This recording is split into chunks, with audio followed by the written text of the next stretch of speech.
Hello, ladies and gentlemen. We are back with another One Piece chapter review. This week, we are reviewing chapter 1004, Millet Dumplings. I'm joined by my guy, as always, my One Piece compadre, the person I'm transversing the Grand Line with, Mr. Christian Ollinger. Christian, how are you doing, bro? I'm doing well. Doing well. How has this week been for you coming off of coming off of last week's chapter? What's your initial because again, we called some stuff. We went back down. We saw they set the matchups. We saw a lot of stuff. And I even think they foreshadowed some of the theories we talked about, but we'll get into that. But what was your thoughts just initially coming off of the last chapter into this one? So, hype-wise, obviously, when you leave the rooftop, you're dropping the hype because that's where Kaido is. That's where Big Mom is. That's where everybody kind of, wants to see the progression of. However, this war is not just, the Yonko. As it was hinted last week and this week, the numbers are very, very important. I don't mean the numbers as in the giants. I mean the numbers as in the forces of this war. Yep. So being able to see how the rest of this war is kind of shaping up is very integral to the story. So I definitely enjoyed that. We got some MVP shine for some characters I was not necessarily expecting yet. And I definitely enjoyed that. Tama, I am a little confused because I don't know how long she's been there. There's a portion where her and Horselina, as Tama calls her, said, we're going to hide and wait for our moment. Mm-hmm. So I don't know if that insinuates that they've been there almost as long as the Straw Hats, which wouldn't really make sense because we saw Kid and, Law and Luffy going up against those forces. So, where's Tama? But I'm glad that she's here. I'm glad that the millet dumplings or the kibi dango is actually playing a very, very important role to turn these tides. And it's actually very, very hilarious to see Kaido's underlings just immediately switch up. So that to me was hilarious. Hype definitely dropped down a little bit, but it was still very enjoyable.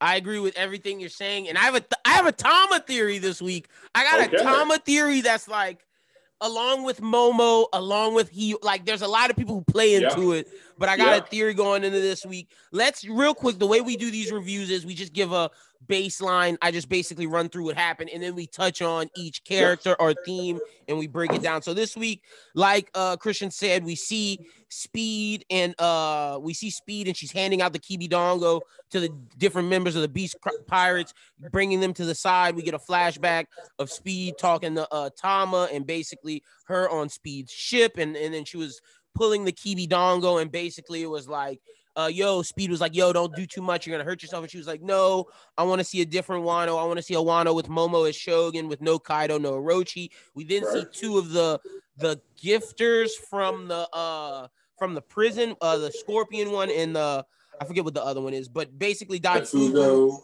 Daifugo and Gazelle Man. Gazelle Man, So we see them, they're working alongside Speed and Tama, and they're just transforming everybody. And then we go to Frankie, who...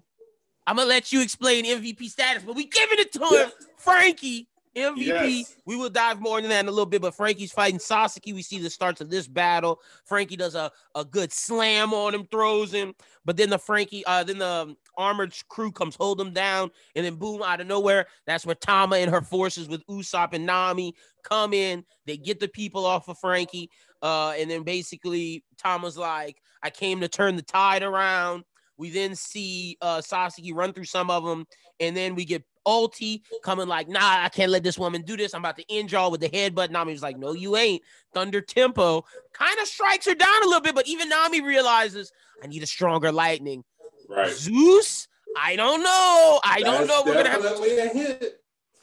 There's a lot of hints in this chapter. There's a shit ton. So the next thing we see Usopp shooting the millets into people's mouths, which I assumed he would do. And then they run off. They're out of here. And Frankie tells Sasaki, don't worry about them. Pulls out a Frankie's light sword and just slashes Sasaki.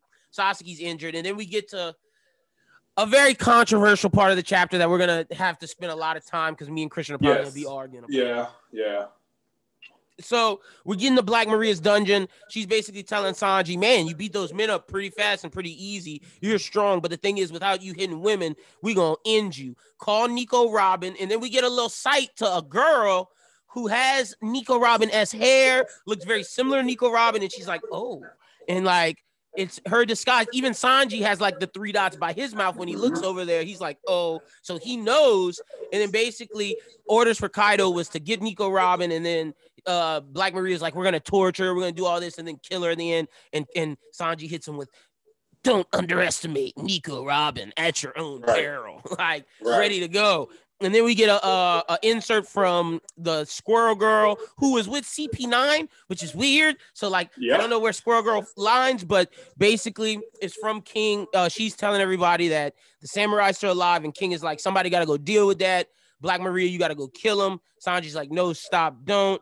And then basically we find out that there's someone in the room helping the samurai. That's basically what happens in the chapter. All right, where do you want to start? I mean, we can start sort of towards the beginning. Like the beginning is kind of covered by, the synopsis, but one of the things that I'm very, very happy that Oda's doing is that he's not just introducing random gifters. We get Gazelle Man back. Gazelle Man's obviously not super important, but the fact that he's been consistently shown, I actually love that, instead of Oda saying, well, let me just constantly keep introducing new characters. We get Daifugo and we get, Speed and Gazelle Man being active. So it's like, okay, we've got that strong baseline. So, for the most part, that's pretty covered. I like Tama, specifying Momo becoming the Shogun. There's theories that, her and it's either her, Otoko, and Momo might become, Let's talk about it, because that's I was thinking when I'm reading this, the way that Tama just fit in with Usopp and Nami, it's like, yo, she could be not a member of the crew, but she could be our apprentice, our Shanks. I mean, that is what, she's supposed to be based off of her backstory with Ace. Ace was already like, when you grow up, I'm going to come back and I'm going to take you. Luffy oftentimes echoes his older brother's sentiments in that regard. So I have no doubt that that's what's going to happen. And, when she was with Ace, I don't believe she had the devil fruit at that point. No. So she wasn't really able to contribute. Tama is contributing majorly here. And I have no doubt with Nami and Usopp being there with her, that's going to spread. Luffy always, admires people who show courage. And Tama is in a position where, she's probably malnutrition. I can't even speak to that. Yeah, it's just like malnutrition. She's malnutrition. I don't know how you'd say the word, but yeah. She hasn't been eating a very healthy diet, and yet she's out here with no fear talking about, I'm here to turn the tides. That got my respect. That gave me some goosebumps because she's a little girl. And she has no fear. And I think it would be awesome, like, contrast how they had, like, Roger and them had a little boy. This is a little girl. I just think it's very poetic. Also, I'm starting to think Momo doesn't go with the Straw Hats. This is my pitch. Hiyori, Momo got to see the world. I'm thinking that Yamato, Hiyori, and Tama go with the Straw Hats. Yeah, I mean, I'm with that. As you just said, Momo's already traveled with hella pirates. Like, he's good. He needs to be the Shogun. He needs to stay in Wano and be that proponent that leads to opening Wano's borders. So I don't think Momo's going anywhere. I don't think Toko's leaving either. So you don't think Hiyori? Oh, you're talking about Lady Toki? No. Toko. Okay. Yasui's daughter. Got you. My thoughts, though, I'm not trying to ship kids, but I'm saying, like Momo in the future, when he grows up, I feel like either Tama or Toko might be that being who's there being as, Toko has the, Yasui heritage, so she's a Shimotsuki relevant, but not really trying to go into, shipping kids. So we can move on from that. For sure. But I look, that's one of the things that I took away from this is like, yeah, I think Tama's gonna be the apprentice of the crew. Yeah. So let's I all right. feel that.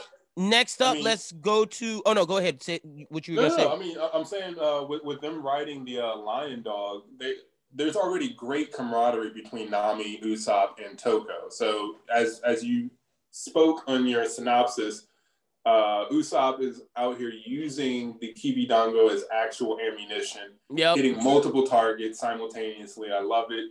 I love the ploy that Nami and Usopp deploy in this chapter where they act like they're being chased, but actually the people chasing them are on their side. The new weakling trio, man. Yeah, I like it.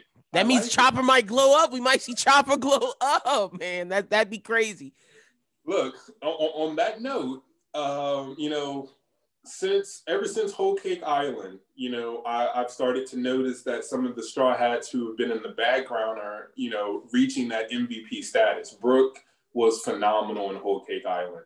Frankie right now, this dude rode a motorcycle on Big Mom's face. Frankie MVP in this chapter, gotta be down on her. Like, Nami, are you even trying? Are you trying to make Luffy the Pirate King? I don't care about some mere Yonko. Then he comes in here and just handles his business with Sasaki.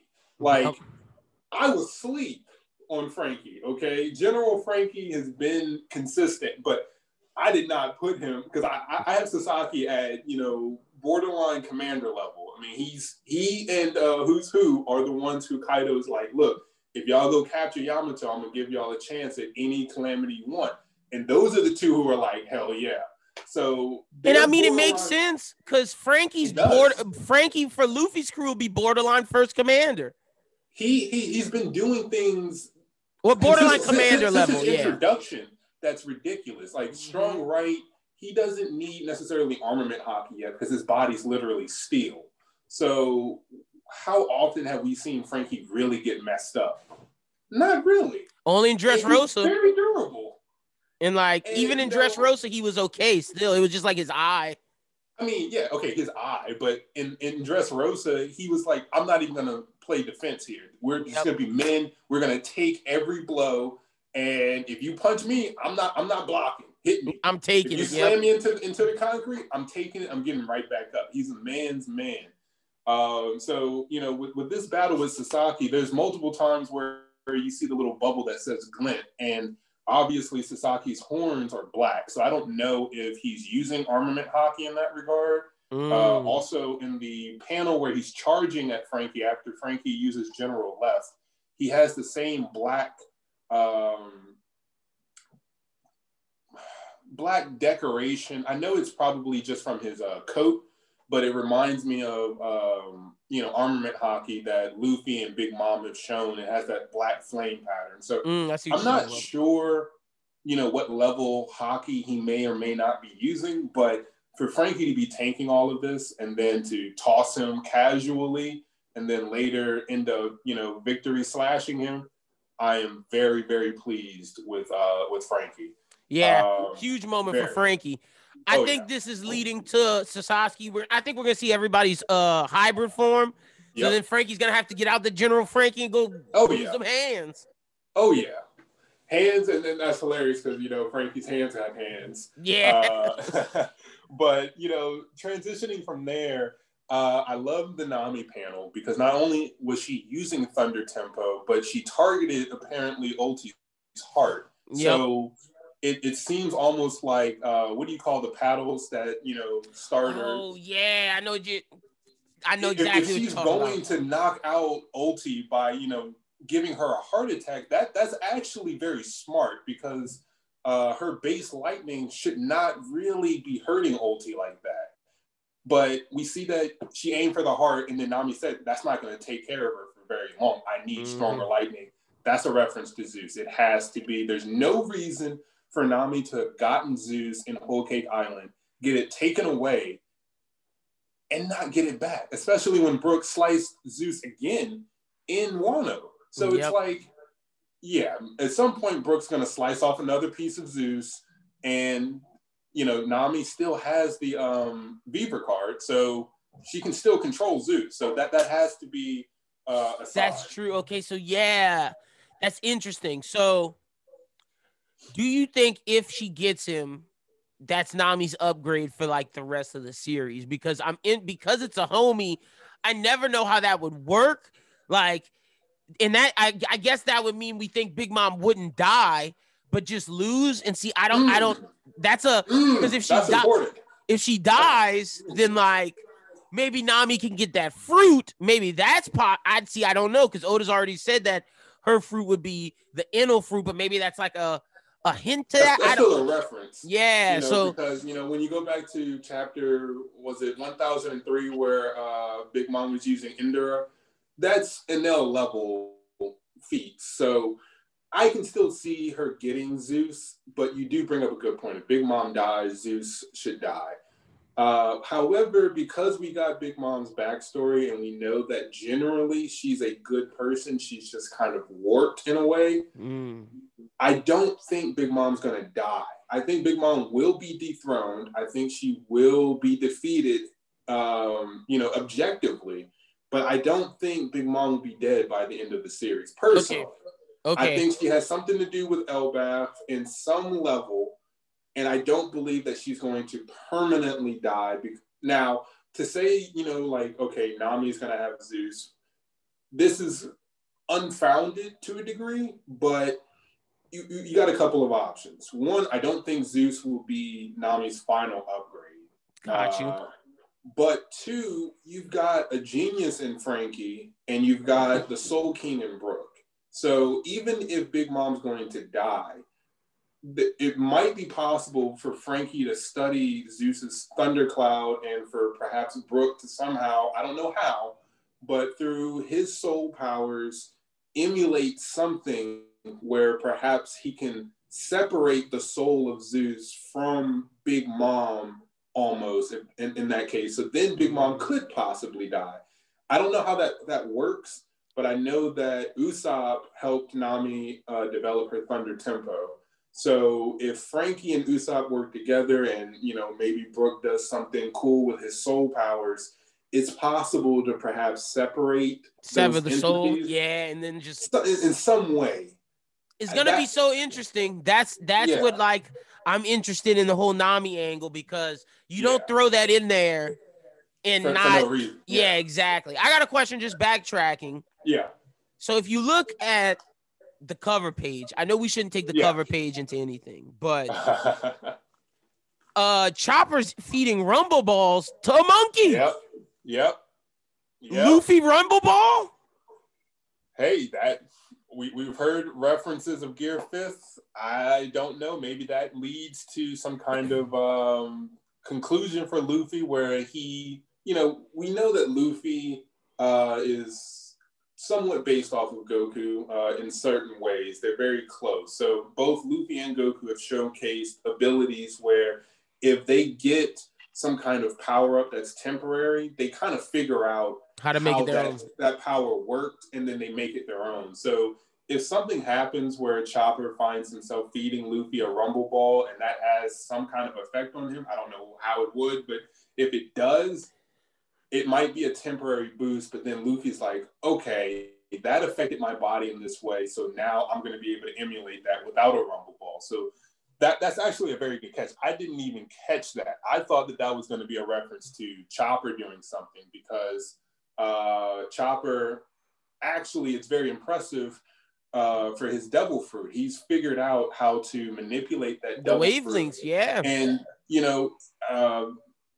the monster point, I think, is like an awakening for Chopper. Literally. And boom, you just said what I was ready to say. What if this is the lead up to Luffy figuring out how to be awakened? Because he might not be ready for it right now, but this is the shortcut that, okay, my body knows how this works. And then that leads to Gear Fifth or whatever, Bounce World, what we talked about last week. Yeah. And even more into that involves the scabbards on my theory of last week, because you don't show them getting better if they're not about to die. That's the tragedy that's coming. I just see it. It has to. Like we were discussing this on Discord the other day, but Izzo specifically said, I've missed so many opportunities for a valued death. Yep. He's not he came to Wano. He's like, I'm not expecting to come out of this. Kinemon, Denjiro, all these people are saying, look, we're here to take care of business. We do not expect to come back. We didn't take any ships. We're not coming back. So there's definitely major death flags. The fact that as of right now, they all got beat up and Kiku lost an arm and that's it. That's not enough. We discussed this in the previous review, but with Marco, Law, and Chopper, Kiku could literally just put the arm back on. Yep. So, there's got to be something worse that's going on, and they do look really, really messed up. But for them to be saved, that tells me they're gonna get up and go back up to the roof. Yeah. They're getting up and going back. Back to my point of Luffy being down for 10 minutes, Zoro can't watch him the whole time. Yeah. I feel like that's gonna happen because we need a tragedy because just based on the Japanese kabuki play, we're due for one. And this transitions into what before we get to the Sanji part, because that's gonna be we'll finish off on that. Oh yeah. Do you think? See, because I think this is interesting. I think this is a way you can have it to where the raid doesn't fail. Because I know everybody's talking about the raid fails, they fight else, but that to me just doesn't seem fathomable of if they lose, there's no other opportunity for them to do this again. You know what I mean? Like this has to happen now. And like I'm believing that too, because I believe, where did I read this? I want to say it was when I was reading the unofficial. It mentioned that the battle on Onigashima was reaching its climax, and I was very confused by that. I'm like, we should not be anywhere near this war's climax. So maybe it's, specifying that this tragedy is going to happen. Then, Onigashima is going to get dropped on, the flower capital, and that's going to count as, okay, this is now the flower capital battle. So the climax of Onigashima, i.e. a tragedy, is about to happen. And then at some point, once Kaido drops, Onigashima, which is going to cause a whole nother tragedy with all these people celebrating the Fire Festival who are completely clueless as to what's going on right now, is going to lead into perhaps something else. But that's a little bit later. There has to be a tragedy. Everything's going way too smoothly thus far. Big Mom has barely gotten touched. Law, used counter shock, but she's chilling. Kaido's gotten tagged a few times, but he's having fun. So it's still not, anything major yet. He just turned into hybrid. I'm ready for people to start getting messed up. Like, yep. I'm really ready for that. So, I'm craving a tragedy. And I just feel like, and I said one of my things was maybe Killer could die, but I feel like it doesn't matter. If you kill a supernova, that's the one that I see, because I think Law, but I just don't feel like now's the time to kill a supernova. And I don't think he will die because he's means too much to Kid of how Zoro means to Luffy. And I feel like the only way this story can go forward is if some scabbards die. Yeah, I mean, definitely it has to be the scabbards. I don't think Supernova are going to die. If Killer dies, that's really messed up because he already got effed up with the Smile Devil Fruit. There's a reference. I was rereading portions of, Wano, and kids talking about, now we're going to have to become one of these merry pirate crews. And the rest of the crew is emulating, Killer's laugh. So it's like, you're going to kill Killer after, messing him up like this? Yep. That's tough. But, I'm not convinced on that one yet. But if there was a moment to make Kid really lash out, it would be that. Oh my God. Like, if Killer dies, we already know Luffy grows through the heat of battle like a Saiyan, but I'm straight up mixing up anime at this point. Kid is going Super Saiyan if that happens. He's getting some kind of rage boost, and he's going to lose his shit. There's no way. But if you want to get him to that Yonko point, Yeah. I still think the Scabbers could die and Killer could die, because then you could get both Luffy and Kid reaching new levels. It'd be an interesting way to power them up. Killer is, Zoro's parallel. That's what makes Kid and Luffy so special, is that their right-hand men are also supernova. So personally, I'm not sold on that one yet, but that would have major repercussions that would be very, very good for the story. And it could be a kind of a lesson to like Luffy and Zoro, like, right, like he lost his vice captain. I don't want to lose you. I mean, we've seen that throughout Wano. There's been multiple points where Luffy has seen the way that Kid has reacted to Killer, and he's thought of Zoro. There's been moments where, Luffy has actually saved Kid and Killer. Specifically, I think there was a portion where, was it 1002? Where I think Kaido, who has a fascination with trying to chomp on people, tried to like chomp on Killer. And he Reno Schneidered and Schneidered him. He was like, "No, you're not chomping down on Kid's man like that." Like, That's a fact. That's a fact. Luffy was pissed with Queen when they were trying to drown him in udon. Yep. Like, this has nothing to do with them. And Queen's like, "What? Are you their friend?" And it's like, "No, but you're not doing this. Your beef is with me." So, yeah. That's just those are just thoughts about death flags, where we could go from there. I mean, someone has to die. I don't care. Someone has to die. Before we get to Sanji, who's the 10th man? Who's the 10th man? Who you think that is? Or is it a man? I have it on Hiyori. I've seen Enel. I've seen Toki. Enel? People clowning with Enel. People are definitely clowning with Enel. That can't be real. But Fuguro Kujo and Hiyori are legitimate. We don't know where Fuguro Kujo went. We know that at one point he was loyal to Odin. Yep. Granted, to say loyal is kind of weird because he jumped. Oh, it could be his Holy shit! Yeah. Okay, because I thought that was hair, but looking at it, could definitely be Fukurokuju. Yeah. Now, see, I think if it's Fukurokuju, I think that means Orochi might really be dead. I don't know, because here's the thing though. If that's Hiyori, we know Hiyori wants to kill Orochi. We know we saw Orochi's head. If it's Hiyori, Orochi's alive. I'm with you. But if it's Fukurokuju, I think he done for. Yeah. If it's Fuku, Orochi's dead. If it's Hiyori, Orochi's alive. I agree with that. Not only that, but Hiyori probably has the other blade too. Yep. Which Zoro may get. I'm just saying, someone's got to use. If Orochi's alive, he has to die. Oh. By the Snake Killer. He has to. So, if Hiyori gonna use that for sure and slice him down. She has the samurai's pride. This is what we talked about last week. Yep, the Kuina vibes. No doubt about that. And the thing about that is you can explain it pretty easily. If Tama got there with speed, Hiyori could have been there and been like, "Hey, I want to go too. I'm not trying to interrupt the battle," because I did say, we're going to wait for reunions until later. But we see in that final panel, whoever that is, they're crying. So that kind of makes me doubt it's Fuguro Kujo, because I don't see him crying over the scabbards. That's why. But I see Hiyori. Any chance it's Toki? Some people are saying it's Toki because we didn't see her die literally, but it doesn't make sense to me. What's she been doing for 20 years? Yeah, I mean, what's you been doing for 20 years that you couldn't even be around Hiyori? Like, really, like, Hiyori is over here holding the secrets of Denjiro, and she doesn't know Toki's alive? Like, come on. Exactly. No. That's why I think she's dead. Hiyori.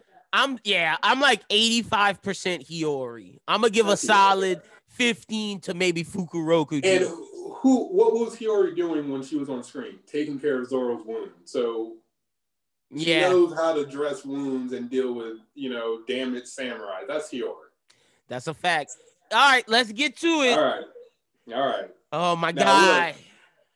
Look, I am a Zoro fanboy, so I did slander Sanji a little bit, but like I said, I am a Straw Hat enthusiast, so I want to see all of the Straw Hats reach their maximum potential. So if we're going to talk about Sanji, I'm not upset with him sticking to his morals at all. I don't expect him to fight and hurt a woman at all. I was very pleased when he first got introduced, and he seemed to have resisted a little bit, even though he did, say like, "Oh, I'm love struck." But he's talking to, Black Maria without hard eyes. We have not seen hard eyes that's a while now. That is impressive. But I am still disappointed just because Sanji is, without a doubt, ridiculously fast. We talked about how he speed blitzed Oven, and Oven had no idea. And it's not like he just speed blitzed him. He kicked him, disappeared, picked up Beija's wife. I forgot her name. Chiffon. Yeah, Chiffon. Gets back on the cake carriage without Oven even realizing. That is a ridiculous speed feat. So if you're telling me Sanji had time to beat all these male subordinates and he still gets captured, it's like he's Mr. Stealth. He's Mr. Speed. So he could have got away. So I'm just a little bit upset that he hasn't been as useful as he could be. But at the same time, he could be playing the role where he's like, look, I'm durable. I can take damage. Robin's here. She's obviously also highly skilled at espionage. So her taking out one of these three-eyed tribes off screen and taking their mask and pretending to be one of them, gathering information, I'm completely with that. Sanji being aware that that's Robin, I'm completely with that. Sanji allowing himself to be captured, because think about it. Sanji has hell memories. He could burn the freaking webs off. Yep, exactly. And he's not. I want to shout out to Verson in our Discord, and if you haven't joined our Discord, join that. I think he made a great point about how Sanji's the one falling on the sword right now, falling on the sword in the purpose of the Straw Hats, and I feel like this is only to give him a bigger boost later. And the fact is, we haven't had a Nico Robin one-on-one, so I'm with it. I'm completely with it. I mean, a hockey bloom comes from getting your ass whooped, so Sanji has already sustained some damage. I don't think he's anywhere near really in jeopardy of anything. Like, yeah, sure, he looks kind of bloody, but he's not out of it. Like, I'm telling you, I really do believe Sanji could just get out of these webs when he feels like it. And he's sitting here like, okay, y'all are going after Nico Robin. This is important. Y'all are targeting her for the poneglyphs, obviously, which to me does contradict the three-eyed tribe theory that the three-eyed tribe can read the poneglyphs, because why is, Pudding with, well, that is weird because Big Mom, I think, is using Pudding to read the poneglyphs, but she's tired of waiting.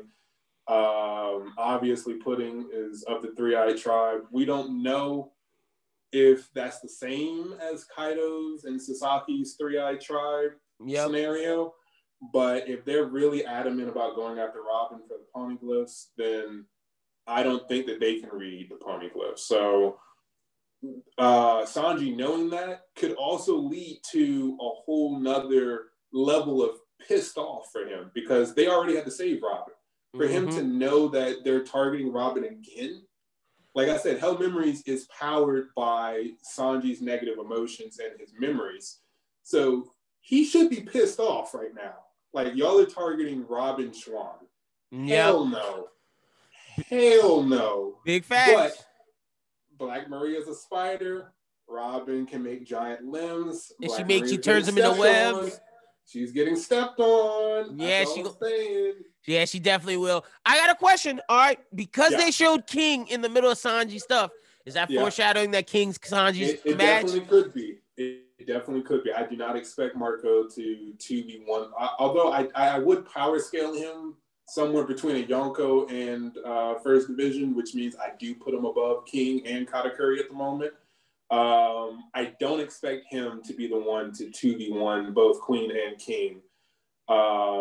So I expect Sanji to get out of there. And as we were discussing, aesthetically, it's very pleasing to have King versus their Sanji. Their power set are very similar. Powers very similar. Aesthetics are very similar. They both have a black suit. Again, regardless of if it's King or Queen, Sanji's Mr. Prince, so it matches that whole royalty aspect. So I'm with it. If there's a moment for Sanji to increase his flames, who better than to overwhelm, another flame user? Yep. You also have the rivalry, obviously, of Sanji versus Zoro. So King's a swordsman. So having Sanji beat a swordsman is still kind of nice. And Sanji, I could see it already coming after. I took down the right hand man, and Zoro be like, "Bro, I was fighting Kaido, dog." Right. He's like, "Are you not aware of what I was doing, bro?" Like, yeah, that was nice, but. And that'll be a way because Sanji one-upped him in Whole Cake when he came back. That'll be a way for Zoro to one-up him again. Yeah. So I would like it, but I do say if it's Queen, we're gonna get some Judge Vinsmoke Queen backstory. We have to. We have to. Mm-hmm. I mean, the fact that it's a war, you have to go back to Marineford. We can get clashes and skirmishes as well. So even if it ends up being Queen. No, it would need to be King because Sanji has already clashed with King once. So I don't really want to see him just simply clash with Queen. Yeah. He needs to actually fight them. Whoever he takes on next has to be a fight. It needs to be a full-out fight, yeah. I mean, if you have Jinbei and Frankie with their actual fights right now, Sanji needs to get to his person because Black Maria is not his person. That's obvious. Who is Brook gonna fight in all of this? That's a phenomenal question. I don't know. I have no idea. I expect major things from him, but he might simply be crowd control. Like Whole Cake Island, was his MVP time with Big Mom. We know that with his music abilities, he can put the masses to sleep or hypnotize them. So I don't know. We also know that, the people in Wano are very, very scared of death and lore like that. So, and then on top of that, Brook has some very decent ice power. So it's like, how does that play out? So I don't know who Brook's matchup is. It still could be music with a poo because we still even though that's X Drake's guy. Yeah. You never know. I still say this is the Supernova arc as well, so Apu has to switch sides at some point. I don't think Kid's going to be happy about that per se, but I don't think Kid's going to be like, "Oh, now you're switching sides." No. He's going to be like, you switching sides. I'm still going to beat your ass after this again. But shit, I'll take the help. Right now, yeah. But a music class would be nice. We could also get some jokes. Obviously, the music should still hurt Brook, but Brook could be like, oh, I don't have any ears. Yeah, exactly. If the poneglyph was on Onigashima, I'd say Brook was on poneglyph duty, but it's not. We already know that. So... Right. That so I don't know. It's gonna be interesting to see what happens with Brook. All right, let's get our predictions. Yep. A segment where we give what you think could happen in the next chapter. Yeah. All right. So next chapter, we've got two silhouettes right now: Haido, Kybrid, and Hiyori, as I'm calling it right now. So obviously, I think we're gonna get a little bit of Hiyori. Black Maria we're probably gonna get some focus on Black Maria moving towards the scabbards. Probably not too focused on that, but her leaving Sanji in the care of probably one of the other women because she's already under the impression that Sanji wouldn't dare touch one of the other women. So we're probably going to get some Robin doing something along with Black Maria, vacating the premises to go towards the scabbards. Hopefully the silhouette reveal. I expect we're probably gonna segue away from Frankie, and I think we're gonna see Jinbei. Yeah, that's where I was at. I think we're gonna see some Jinbei action. I mean, I'm ready for it. Again, I was rereading some things. I remember the theory on Jinbei is that perhaps his lifespan was taken. Like, we don't know how he got out of Whole Cake Island, but we do know Big Mom when Jinbei grabbed her and started to judo flip her. She was like, Jinbei, I'm going to kill you for what you did to my fleet. So Jinbei did something major. So I'm really ready to see that. He's the new Straw Hat. I'm ready to see some action, some more Vagabond drill, some more Fishman karate. Yep. This dude's been impressive since Marineford. I definitely want to see that. So I think Jinbei's up next. Yeah, I'm with you. I think Jinbei's up next. I like your prediction of Robin getting some action, freeing Sanji. I think that could happen. And if that happens, because I don't think we're going to see Nami and Ulti. I don't think we're going to see Frankie and Sasaki. If the Robin thing happens, I think we could see Sanji running to where Queen, King, and Marco is, and that transitions us to see what's going on with them. And at the floor, maybe see some Chopper, X-Drake action, just going down to that festival hall. That's actually really important. I actually kind of forgot about X-Drake. Like, he's a major role due to, you know, his position in Sword, his position as a supernova, and his position as former Toby Robio. Yeah. As former Toby Ropo. It hasn't been that great. He got beat up by Who's Who and Queen a little bit. Then Zoro kind of took, you know, Apu off the table for him. So it's he just had a big chomp where they put Apu in number with Luffy, but yeah, he did. But you know, X-Drake, that's important. I don't know what he's doing right now, so that's relevant. We might get some X-Drake next week. So that's where I'm thinking we're going, and I'm with you on. We're gonna see one silhouette, and I don't think it's gonna be hybrid Kaido. I think it's gonna be Hiyori, just to keep people, you know, anticipation building and whatnot. We're not seeing hybrid Kaido until we go back to the roof. That's a fact. And we're not gonna just flash to the roof like we flashed underneath the roof right before we had. No, we're going back to the roof to watch the fight. Like if we go back and they're massacred, we're not missing that. There's no way there's anything relevant with Luffy, Zoro, Kid, Killer, and Law is not getting off screen. There's no way. That's a fact. There's no way. I mean, we might come back and see that they got beat up a little bit, but no one's getting massacred off screen. Yep. No. I agree with you. And honestly, I could see it being where we see Hiyori at the end of this chapter, of this next one. Therefore, when we go to the next one, we see the samurai, we get the story with them, and that leads to the walk up and then the chapter after that, we go upstairs with them back to the rooftop. I think going back to the rooftop is a 2-chapter process. But what about Yamato though? I still don't know what she's. Yeah, me neither. Doing. She's the wild card. She can show up at any given point and cause chaos. I mean, she one-shotted Ulti, so she's easily commander level as far as I'm concerned. I agree. So where's she at? Whenever she shows up, it's going to be up there. Yeah, that's true. That's going to be something that has to happen as well. Yeah. And also, but see, it makes sense that if the scabbards go up, that's when Yamato and Momo go up and Momo sees the death of them. That's very important. One, Momo's scared of height, so moving Momo to the rooftop, important. Momo seeing the death, important. Also for his development. You know, Momo's already developed very, very well thus far. He's growing into a man, but he's got to see something else that strengthens his conviction again.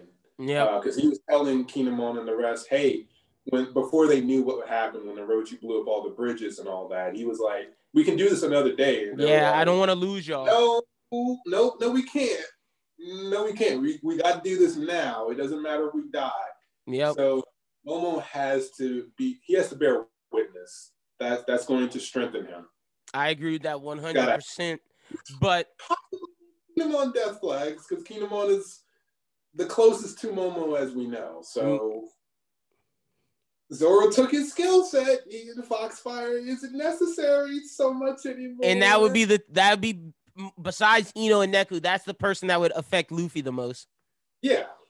So Ino and Neku, because Raizo's safe. Kinemon, death flags. He's been having death flags. He said, I used up all my luck with this earlier. Major. So I wouldn't be, personally, I don't think one Scapper's got to go. I think a couple of Scapper's got to go. At least 3 minimum. Gots to go. Okay. I think Ashura might be safe. Denjiro might be out of there. I don't know. But Kinemon, Izo, and I'm saying at least one of the Mink Kings, definitely they got to go. I'm with you on all of that. And I think Ashura and Kawamatsu are safe because Kawamatsu has been in jail his whole life. He got to be able to enjoy this after.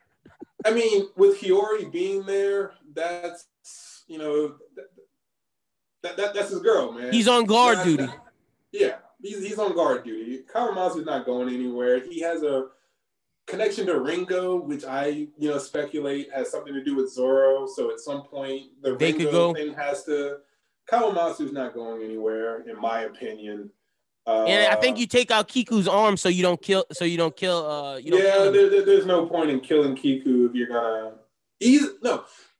Izo just met up with Kiku again, so Izo should be pissed that Kiku lost an arm. So that's why I think Izu can red. He should be seeing red and it's like, no, I'm dying here, and you fucked up my sister. Like I'm really going for this. Yep, and Kiku. I think Kiku is safe. She like I said, she lost her arm. And she's already suffered, and besides, she'll be the one that go on and tell the story of Izo. Yeah. But that's all we got this week. Christian, tell the people they can follow you on social media. Yep. All right. So Instagram, Arc Season, ARCHSZN, or if you want to view my graphic content, like what's behind me, that's going to be Design Season LLC on both Twitter and Instagram. Those are my main platforms. Y'all make sure y'all go follow Christian. We didn't get y'all the East Blue last week, but we're getting it to you this week. That's happening. Yes, we are. Y'all make sure y'all check that out. If you want to talk with me and Christian, we talk with people, and the whole network talks with the community. Yep. It was awesome when the One Piece chapter dropped. We was talking about all this stuff. Y'all come join the Discord. The link will be in the description of the YouTube video. So y'all come through. We would love to talk One Piece and more with you guys.